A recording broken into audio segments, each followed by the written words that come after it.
без се носят легенди. Автограф ли искаш? За тая работа си мисля, че трябва да четеме Алеко Константинов. Ганьо, за тебе Алеко е само хижа на Витош. Ще четеш Пенчо Словейков за сега. Ще минеш на задна предавка. Как искам да я изчукам тази Бояна в кенефа. После ще се моли на съдията да ме пуснат. Плановете ги правят вредните играчи. Гросмайстор направил сяда и те размазва.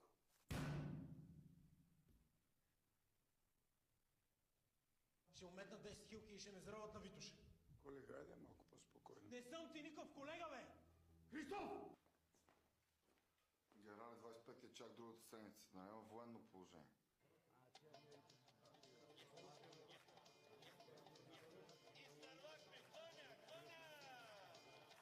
Дами и господа, добре дошли на най-невероятното, уникалното и неповторимото състезание Gotham Grand Prix!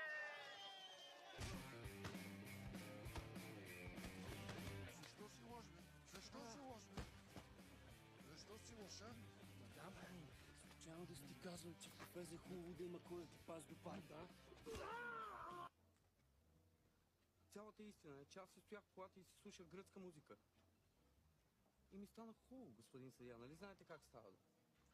И не издържах, извадих пистолета си и започнах да стрелям. Дан. И си стрелям, господин съдия, и си пея сома му. Докато в един момент не се появиха маскирани мъже. Бати мизерията. Пич, казах ти, че имаш косъм в супата. Какво става, момчета? Някакъв проблем ли има? Какво става, бе, чичка? Така и така си тук, фани завърши. Извинявайте, станала е някаква грешка. Следващата бутилка от заведението. Това е приказка.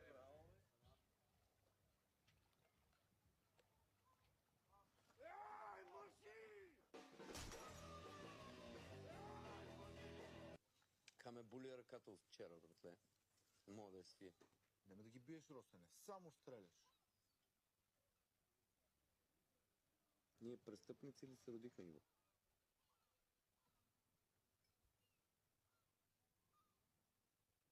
Престъпник не се ражда с Русен.